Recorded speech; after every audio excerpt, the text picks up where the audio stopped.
Hi everyone, welcome back to my channel. My name is Heather and today I am here with a pile of possibilities for the new year. Quite honestly, every new year I always feel an incredible amount of pressure that my first read has to be an incredible read, or that I should have completely finished a TBR before the new year starts. And quite honestly, I want to train myself to step away from those habits in the new year. So the books that I have pulled to read in January are completely random. There is no theme, there's no readathon that I'm participating in.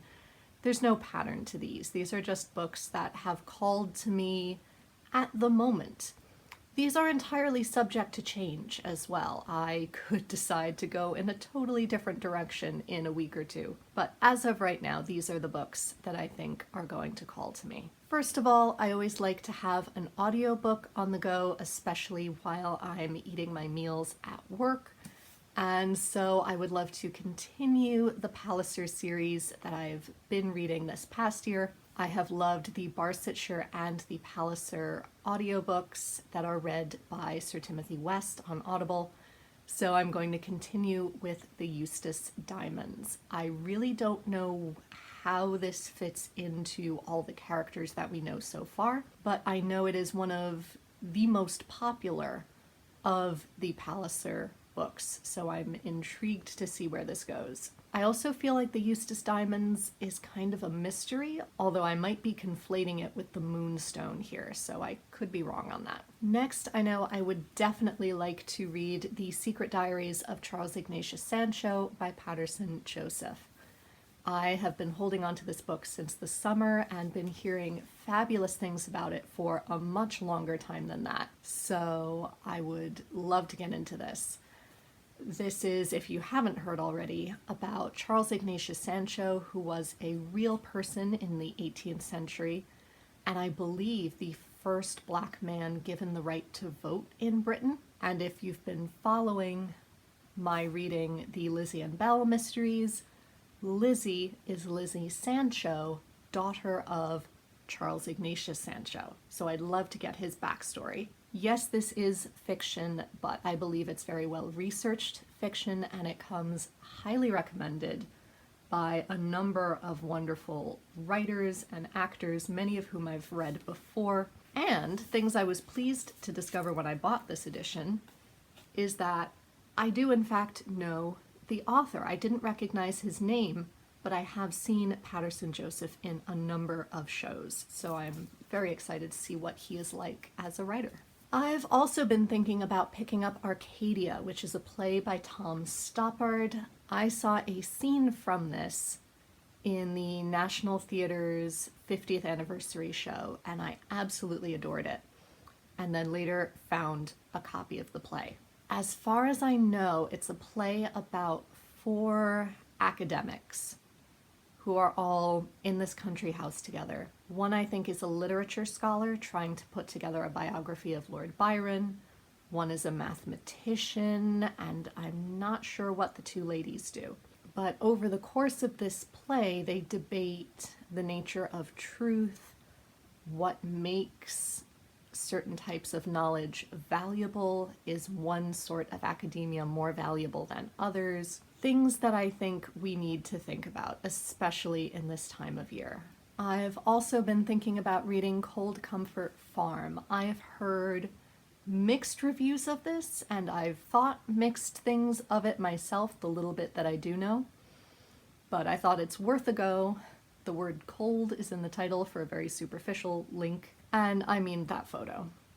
It's adorable. As far as I know, this is a story about a young woman who goes to live with distant relatives for one reason or another, and discovers that they're all incredibly odd in their own ways, and has to learn to live with all of them. That's really all I know. There could be more to it than that, but I'm intrigued to see. It was published in the 1930s. I don't know if it's also set in the early 30s or if it takes place slightly earlier, but we shall see. I also pulled Bliss and Other Stories by Catherine Mansfield. I've heard wonderful things about Catherine Mansfield over the years, and this is a collection of her short stories, so I really don't know more than that, but I would like to know more. And Bliss, I think, is something we could all use in the coming year. I also pulled Swan Song by Kelly Greenberg-Jephcott, which I've been meaning to read for years and years and years, and I finally found a copy.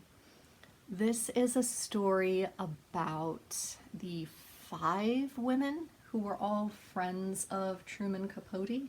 Okay, we don't have a number, but they were all women who were all friends of Truman Capote, and he called them his swans. And so it's a life of seeming glitz and glamour in the early 1960s, but at the same time there is a darker side to their lives. And I think that's all I need to know.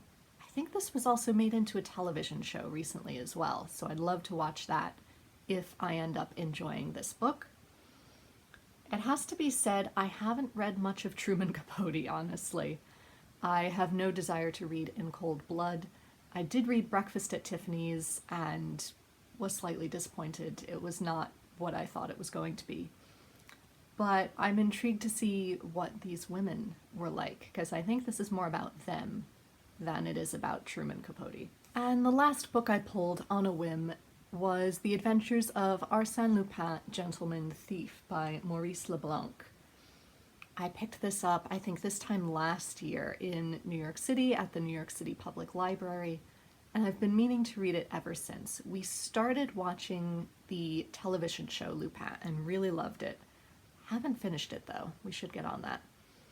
But I would love to read this translation of the original short stories that inspired that. Like I said, this is a pile of possibilities, so I could decide to completely scrap some of these books. I might add completely different books. I could end up with books left over from my December TBR that I carry over into January. I have applied for a lot of different interesting looking ARCs, so if those are approved, I will have to read them. And I also have 2 incoming holds from the library on ebook. So this is subject to change, but these are some of the things that I'm thinking about reading. Let me know down below if you have any tips on how to reduce pressure on yourself around reading. If you have also let go of some of the rituals or habits that I mentioned at the beginning, let me know down below, because I would love to take that pressure off of myself and continue to share joyous reads with you. Until then, be safe, be well, and happy reading. Bye everyone.